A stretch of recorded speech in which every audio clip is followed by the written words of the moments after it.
You're live. Awesome sauce! Hello, everyone. This is Awesome Sauce Radio. I am your host, Blind Adam. I apologize for being late. We had technical issues.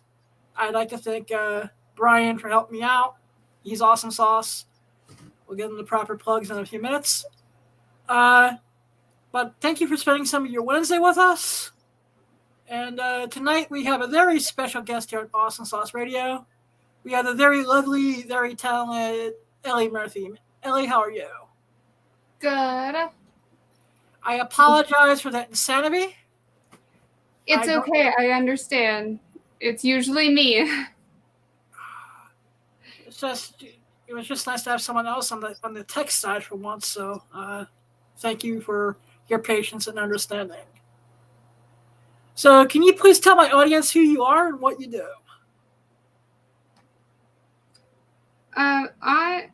One second. I was trying to tweet. I am Ellie Murphy. I am a webcam performer and mainstream actress in the adult industry. And I do some of my own content work as well. Working on getting kind of all aspects of it as a performer. That's awesome. How long have you been in the industry? I've been in the industry about 3.5 years. Cool. How'd you get started? I originally got started through camming, through a friend who was doing it. I'd watched a few documentaries about the industry and kind of behind the scenes stuff. Thought it was interesting.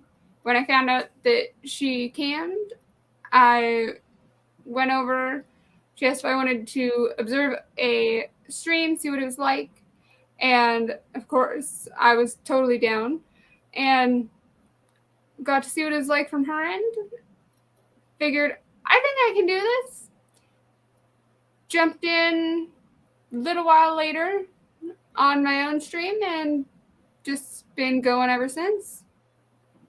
That's awesome. What are some of your favorite things about performing? Some of my favorite things about performing, just in general. Just in general, do you have anything that you specialize in that you like doing on cam, stuff of that nature? As far as cam goes, one of my favorite things is actually the interaction with my fans in my room and getting the feedback, getting to know them. And one of the big things there has been the girl next door type thing has been my persona, more or less. It's been how I am. That's just kind of how I am as a person. And we're pretty low key. And I don't know, we go all sorts of directions. We have our fun, crazy, sexy time. If it gets there, we'll have crazy conversations and we'll do all sorts of fun things. It just depends on what everyone's in the mood for. That's awesome. What is the craziest request you ever gotten from one of your fans in a live chat? Oh Lord.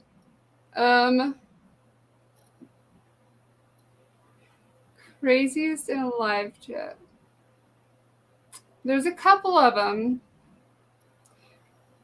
I would say probably the most recent and entertaining one was when somebody came in and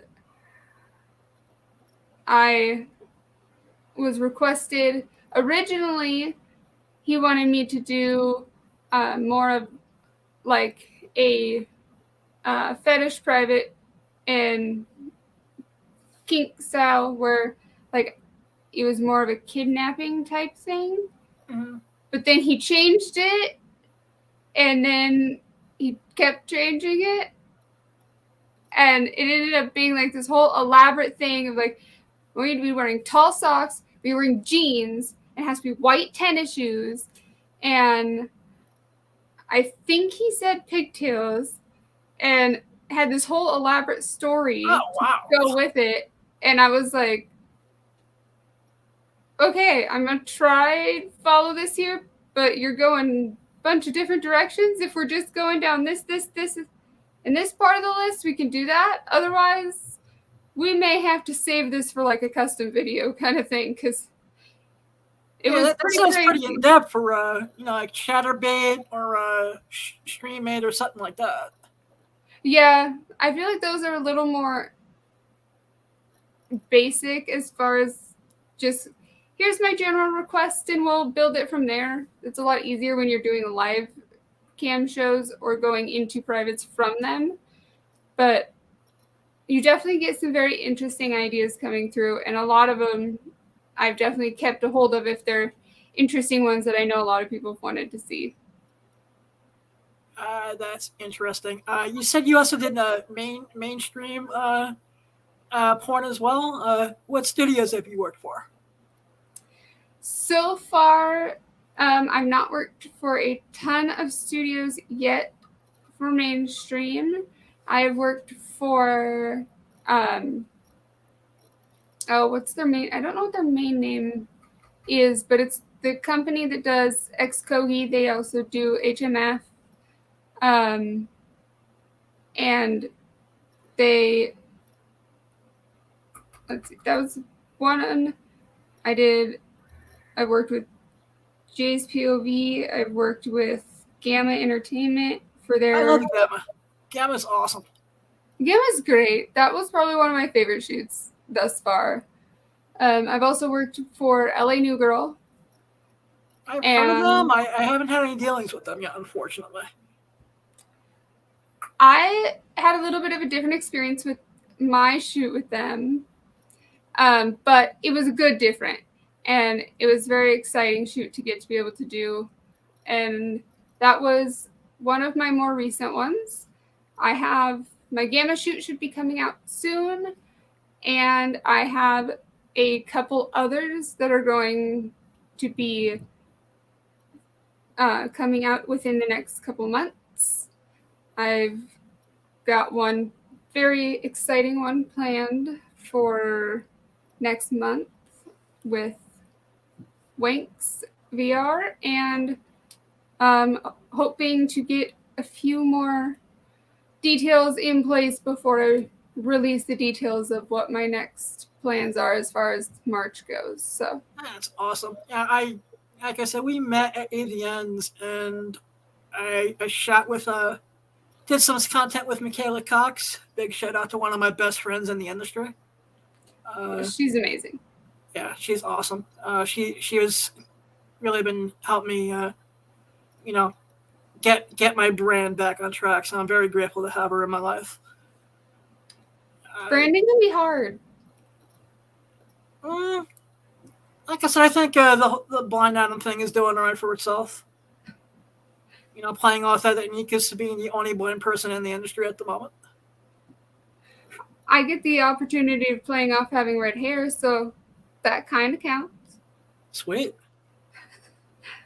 That's awesome.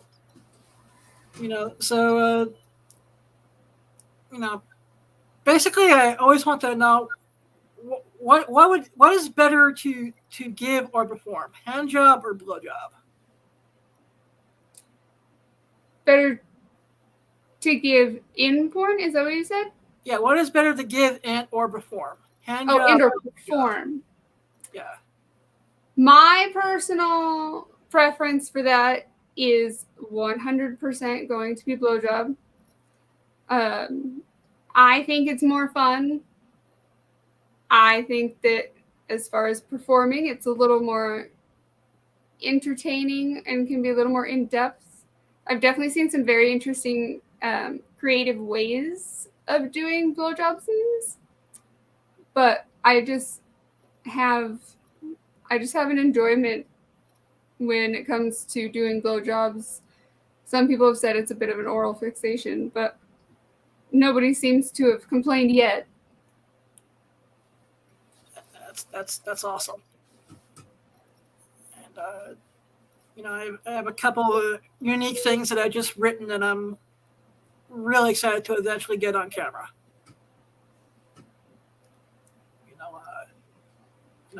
Maybe one of these days I can convince one of my visually impaired friends to actually join me in the thon. To be fair, I've only done one hand I job. wrote something from a blind person's point of view on giving a blowjob. Oh. Yeah.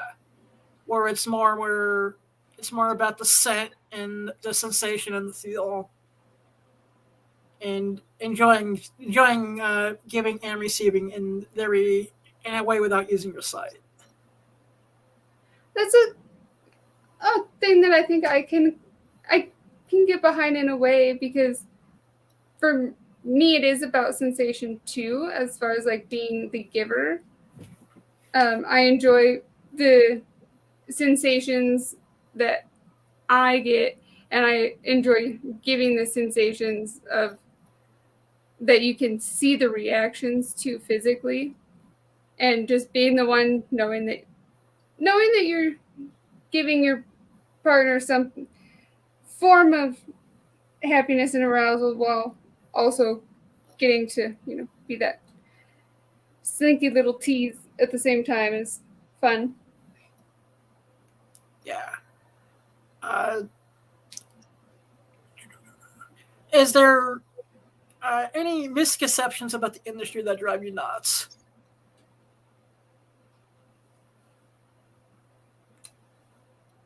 Yes, though every time I read that question, I can't think of any off the top of my head that would be really good examples.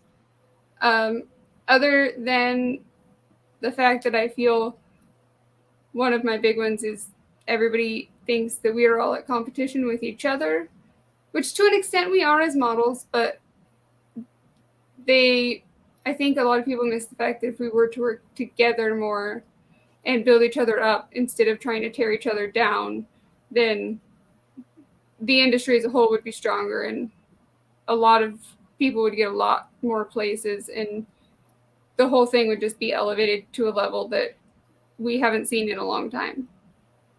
That would be amazing. And, I always feel that the industry is an amazing family that I've been blessed to be a part of in the last 6 or 7 years now. Yeah, I can see that. It's definitely changed in that time too. Definitely. I've seen a lot of changes in the industry in the last 20 years, as a matter of fact. Oh, I don't doubt that. Yeah. That's cool. Let's see. Are you into anything nerdy? We've actually had this debate a few times in my rooms on how exactly people define nerdy versus geeky. Okay. Since I am the comic book and porn podcast, geeky, nerdy, fangirlish, I have always considered myself more of a nerd, but I guess I'd probably fall more under the category of a geek.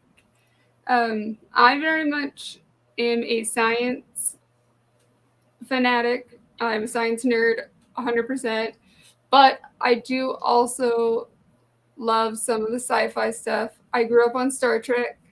I don't really keep up with the comic books other than what I've kept up with the movies and things coming out.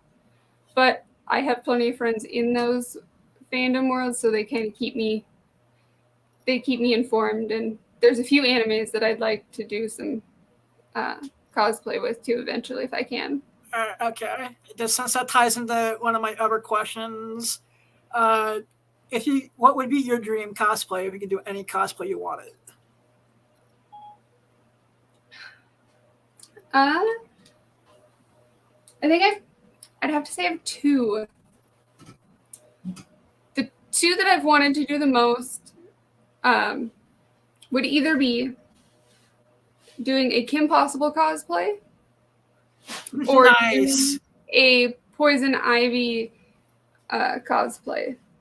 I will buy you and have the Poison Ivy costume made for you. I'm trying to decide if I want to do an outfit for Poison Ivy or if I want to do body paint for Poison Ivy. Because I've looked at doing both. How would the body paint situation work?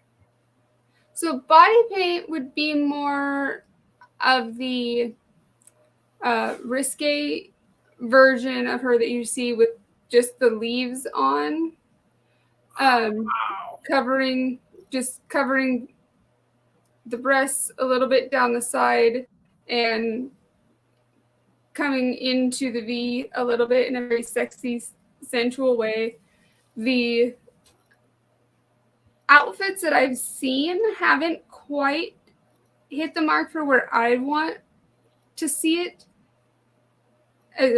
As far as the ones you can like buy, I've not actually looked at cosplay sites to see what they have. But I've also looked into doing the what is it? It's like the overalls and more dressed down outfit first of hers, and starting in that and kind of transforming throughout into the sexier style as the story part progresses. But I also, Velma would be a good one. That would be a Daphne thing for me. But Kim Possible would be the other main one, just because she's such a badass and I've always been a fan. All right. But Poison Ivy, I think. I took some notes here, so and maybe it'll help with both of those actually. Down the road. My favorite picture I saw, or that I have for an example for my Poison Ivy outfit that I like, I actually happened to meet the artist that did that body paint while we were at AVN. That's awesome. Yes, and it would involve more than just Poison Ivy. I do have a Harlequin that has agreed to join me for that as well. Nice. So there's many options there. I may be writing after the song later tonight. I may be writing a lot of fan fiction now. If you can make any, are you currently watching and or binging anything at the moment? No, I've not really watched TV or any of the streaming services in like over 3 years, probably. Everything's just been all over the place and crazy. So, unfortunately, all my crime shows have been on hold for me. Okay. What advice would you give to a newcomer?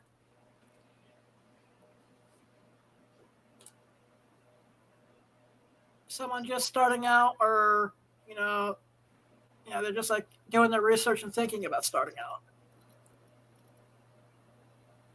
I feel like that in part would depend on where they're going. If they're starting mainstream, if they're starting camming, what they already know. Biggest thing to me would be, are you sure that you want to do this? Because it's not a matter of if somebody that you know is going to find out. It's a matter of when. And so many young models don't consider that because it's their big thing. I don't want my parents to find out. I don't want my family to find out. Well, they're going to find out eventually. It's not a matter of if, it's a matter of when. Like, Amazon, stop. Are you willing to consider what may or may not happen in the situation they do find out? Or is the prospect of them finding out just too terrifying? And if that's the case, you may want to reconsider how badly you actually want to try and do the adult industry, because the internet is forever and you can't get away from it. That's why I knew the minute I wanted to do this, I just jumped in with both feet, knowing that this was going to be the road to a better life.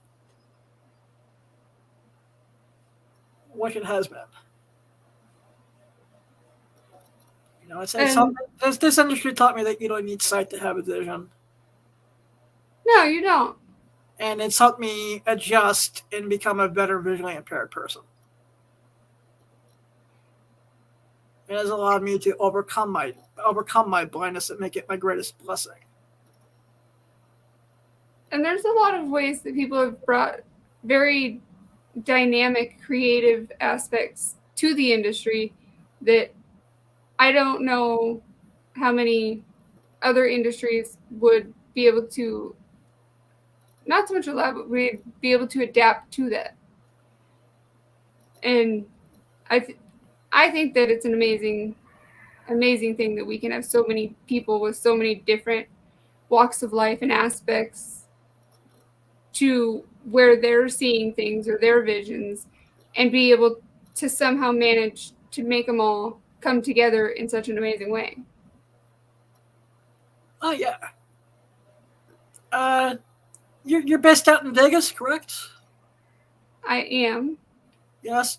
How important is being on the West Coast in order to, be in the industry?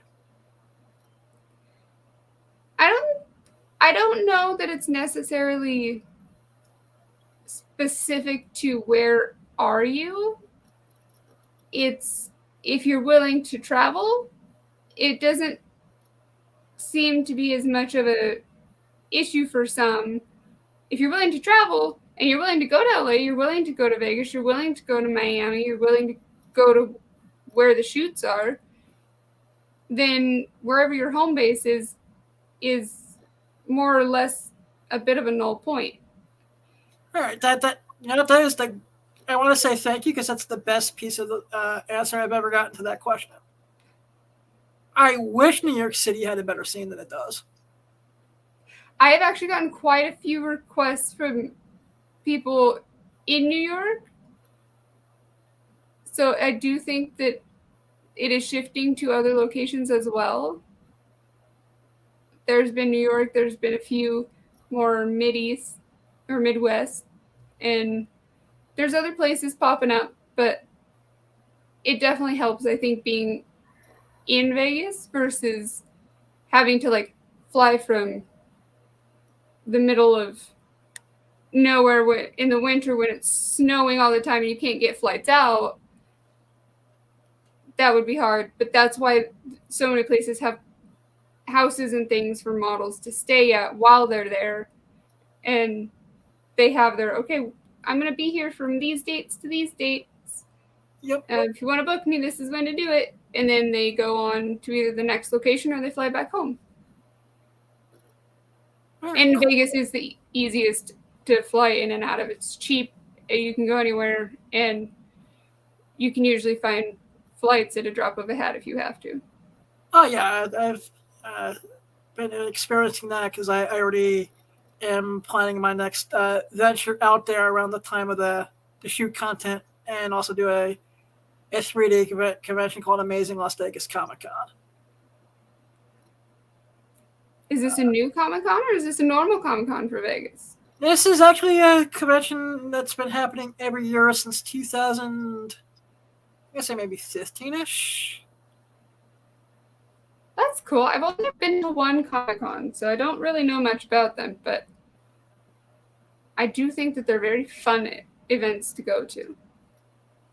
They are. It's a great time, and I've been blessed to walk around with industry friends. And okay, can I hire you to cosplay and walk me around and be my human seeing eye dog for a couple of days? And everyone I've always hired has always had a great time with it. Do you know when the event is? The dates for this year's Amazing Las Vegas Comic-Con are April 28th through the 30th. I might be able to. If All not, right. I'll as soon as I figure out the exact things, I'll send you an email. If not, maybe we can at least meet up while you're in town, do dinner or something. Definitely. But that would be fun. Yeah, that would be amazing. Do you have any stories? Do you have any like what's any? Excuse me. Relanded. You're fine. Uh, do you have any dream projects within the industry? Anything on the bucket list? I do. I don't know that I want to give too much detail on them. Fair enough. But I've got a few, and I've got some stuff kind of in the works. But biggest one I think for me would be being able to get to a point where I can be both in front of the camera and behind the camera and help with cam models and other creators who are trying to either create their own content or get into mainstream if they have questions or are trying to navigate that, being able to help have a support group for them that they can come to and ask questions or get help with doing content or learning how to do it, edit it, film it, have a place to do so. And it's something that I've yet to see actually be executed in a way that correlates close enough to what I'm hoping for. But it's all model based, all model centered. And that's amazing. That's where I'm hoping to eventually be able to get to be able to be a part of something like that and really help lift the models up and be able to be as independent as they want to be or as non-independent. That's awesome. That sounds like a higher pitch of what the Adult Performers Actor Guild is. Something kind of like that, or at least in association with some sort of version. Yeah. That is awesome.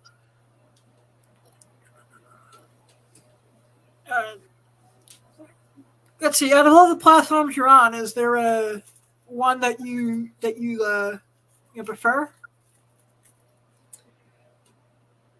Of all my platforms, is there one I prefer? Yeah, is there one that what? Let's just say you're starting out, and you sign up for ChatterBait, and then you sign up for OnlyFans. Is there like one that you feel does better than the other, or you just put your content on everything and see what sticks to the walls? Kind of guess is what I'm trying to ask. I think it depends on the model. If you're wanting to focus more on doing content clips or just your own stuff and posting it, OnlyFans might be a better option. If you're like me and you prefer more of the live performing aspect of it, doing a campsite like ChatterBait or like Streamates or any of the others where you have that option to be able to post content, but you can do live shows, be it group, be it one-on-one. For me, that was the better option, and I think that's something doing mainstream as well, that if you think you might want to go mainstream, start with one of those sites. Even if you do OnlyFans or MiniVids or X videos or whatever all of those other ones are that you want to post your content on, it gives you a base platform to be able to actually interact with your fans live, which I know OnlyFans can as well, but for them to be able to get that experience of getting to know you, but also request to have a private show or if you're doing a theme show, be there and kind of have their fantasies more or less fulfilled, that they're actually being able to be a part of instead of just watching. Oh wow! Once again, that that is amazing advice. Thank you. As I'm in the process of rebranding a little bit and getting everything back on track after a year of nothing but unfortunate health issues and taking care of a few things, I'm ready to get the brand back on track beyond just the podcast. Been there as well. It's not always the most fun, but once you get there, it's definitely worth it. Yeah, like I said, I'm really thankful to everything that Michaela has been helping with behind the scenes. She's really been a godsend. Kicking me in the balls because I need it. She kind of did that to me at Exotica too, but it was good. Yeah. Just gonna chime in here and say, don't forget about me. Well, why not? We'll get some wheelchair porn done for you, sir. No, because you're saying, oh, thanks, Michaela, for like everything you've done. No, hang on. Don't forget about me, dog. Whoops. No, behind the scenes, the other best seeing eye dog I have is JV Wheels. Literally. And, so basically one of the best friends a person can ask for. Thanks, man. I'm not forgetting about you. I'm just talking as far as the ABNs went, and content that I'm not going to start promoting until it's actually uploaded. But this podcast wouldn't be possible with the help of JV and other people behind the scenes. Thanks, man. The unsung heroes of making all of these things possible. Didn't even have to ask me to cosplay either. I just walked them around Exoticas. Anyway. No, you know what? Next year we'll put you in a Professor X outfit, all right? We'll make you happy. There you go. Get you that. We'll get you a comic book accurate costume and the whole nine. There we go. I'll be cool dressing up as Professor X one day. And we'll get you one of those shower curtains so this way you don't even have to shave your head. There we go. Anyway, back to the interview. Yep.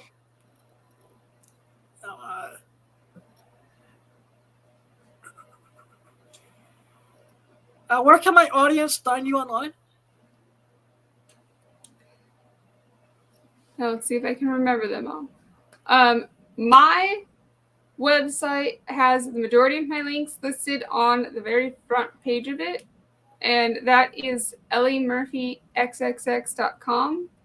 You can find the link to that on my Twitter, which is the Ellie Murphy, capital T, capital E, capital M. Instagram is the same as Twitter, but it's all lowercase.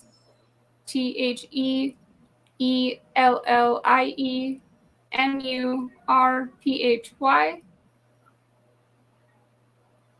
And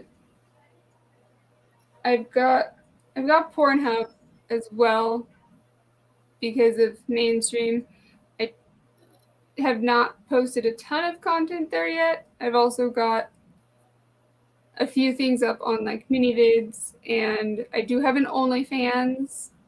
My OnlyFans link is under onlyfans.com/Ellie Murphy. All right, cool. And then my streaming platforms, whichever one I decide to pop in on. I've got a couple of those. Nice. Do you do your own booking, or if someone wanted to book you for a scene, what's the process for that? Yes and no. I do some of my own booking for like smaller stuff, mostly content things. But I do also book through an agency on some bookings that are with like larger studios. So it just kind of depends. I try and at least I'll kickstart some of my own stuff. And if somebody wants to reach out to me and they're like, hey, I want to book you for something, then I will, as accordingly, direct them to either booking through the agency or booking through my stuff. Like I said, depending on what it is and where all it's going. So, All right. unfortunately, that's not an easy answer. All right, they're good. And But welcome to contact me directly if you are interested in booking, and I can always pass it along as needed. all right, cool. Because I do have something that I've written that I think you would be perfect for. As I was going through my list of unfilmed things that I wrote in the last year and a half, while I was going through all the medical testing. The one thing that kept me sane was just writing. I think she can hear you. She's just muted. Just so you know. Okay. Ellie, can you hear me? I can, yeah. All right, cool. Well, I want to thank you for being a guest on the show tonight. Once again, I want to really thank you for being patient and help me get through all the tech issues in the beginning. And this has been an amazing interview, and I just want to say thank you. I want to thank you for interviewing me and being willing to interview, and that was very, very exciting thing for me that you asked and wanted me on the show. So I feel very appreciative of that as well. Like I said, we met at the AVNs, and we had a lovely conversation about country music. Oh yes. Which made me go YouTube a bunch of stuff that I normally wouldn't listen to, like that night, and I was like, all right, cool. Did you find any that you could at least stand? If not, we're like, okay, these are okay. No, Toby Keith is cool. I do, and always have kind of preferred the older country just because it's more true country to its roots. But I'm okay exploring all genres. Five Finger Death Punch is another one that we listen to a lot, and that's one of the main ones we play in the room. Nice. Well, I want to wish you an amazing evening, and have a great rest of the week. Once again, thank you, and we will be in touch. Definitely. And hopefully I'll be seeing more of you guys, and you guys will all be seeing more of me soon. Yeah. I also would like to thank the Awesome Sauce family for spending a Tuesday night with us. Remember, you don't need sight to have a vision. Chase your dreams. You just might catch it. Blind Adam out.